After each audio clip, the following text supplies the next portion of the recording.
नमस्ते, मी उज्ज्वला महाराष्ट्र पुण्याहून। तुम्ही ह्या ज्या पाहताय कमळाच्या बिया आहेत। काल रात्री मी यांना पाण्यामध्ये भिजत घातलं होतं।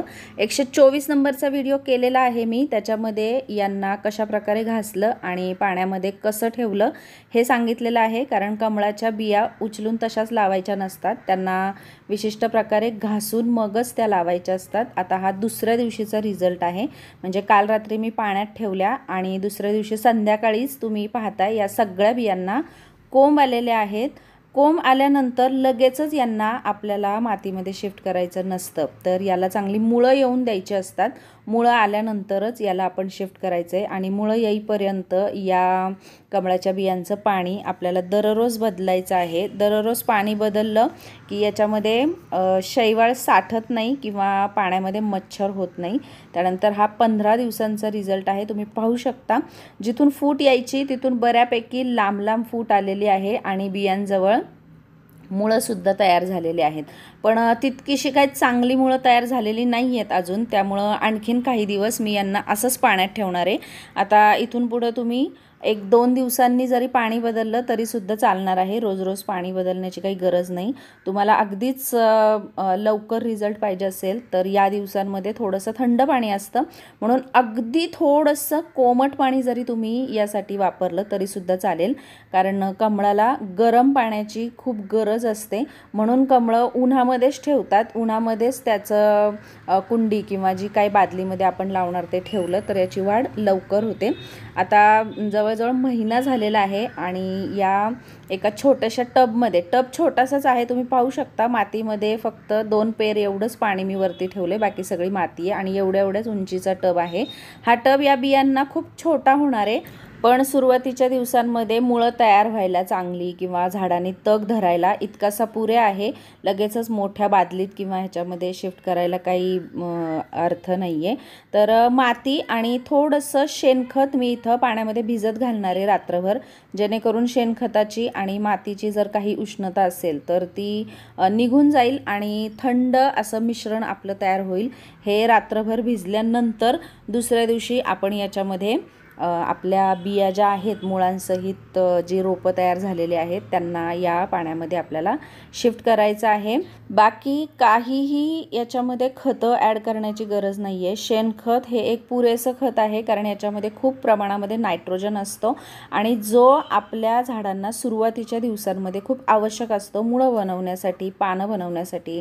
तर पाहताय तुम्ही ऑलमोस्ट 1 ते सव्वा महिना झालेला आहे आणि अशी छान पानं फुलून आलेली आहेत इथं वरती।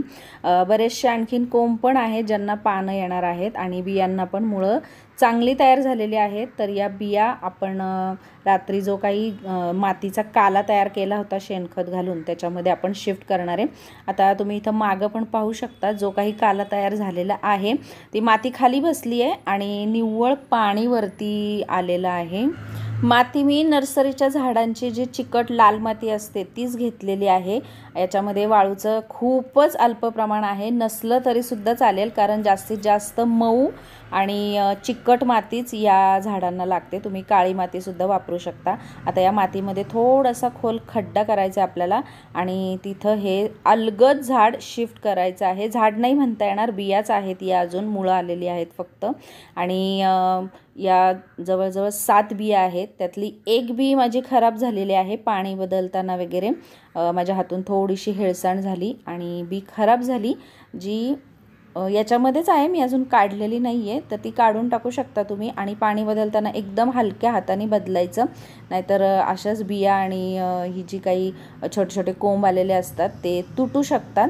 तर 7 बियांमधली 1 बी खराब झाली आणि बाकीच्या 4 ते 5 बिया मी या टबमध्ये लावणार आहे, कारण आता सर्दीचेच दिवस येणार आहेत पुढं। आत्ता पावसाळ्यामध्ये ही झाडं चांगली मुळं धरतील आणि सर्दीमध्ये पुन्हा कमळं डॉर्मन्सीमध्ये जातात, कारण त्यांना पुरेसं ऊन मिळत नाही। खरं तर माझ्या बाल्कनीमध्ये ऊन येत नाही, कमळ लावणं हा मी एक जस्ट प्रयोग करून पाहिलेला आहे की आपल्याकडे येतात की नाही, त्यामुळं हा टबसुद्धा त्याला सफिशियंट होणार आहे सध्याच्या दिवसांमध्ये। आणि तोपर्यंत मुळांनी जर तग धरला, छान माझी मुळं मातीमध्ये सेट झाली तर हिवाळ्यामध्ये ती चांगली सर्वाईव्ह करू शकतात।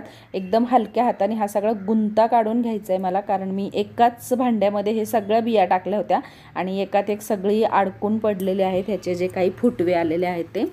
एकदम हलक्या हाताने लावायचं आपल्याला. मुळं आणि हे जे काही फुटवे आलेत ते वेगळे नाही झाले पाहिजेत. 4 बिया मी याच्यामध्ये लावणार आहे. 7 बिया आपण लावल्या होत्या, तुम्हाला माहिती आहे. 7 बियांपैकी 1 बी खराब झाली. 4 याच्यात लावणार आहे, म्हणजे 5 झाल्या. उरलेल्या 2 आहेत, त्यातली एक काही मला इतकी खास वाटत नाही आहे. मला असं वाटत नाही की ती व्यवस्थित वाढ होईल त्याची म्हणून, आणि आणखीन एक चांगली वाढ होणारी आहे. या 2 उरलेल्या बिया आहेत, त्यांना मी माझ्याकडे काचेचा जग आहे त्याच्यामध्ये असंच पाण्यामध्ये ठेवणार आहे. त्याच्यामध्ये पण लावून पाहणार आहे की कसं याला काय रिस्पॉन्स भेटतोय किंवा कशी वाढतायत ही. याला उन्हाची खूप गरज असते. ही पाई खराब झालेली बी आता काढून टाकते मी.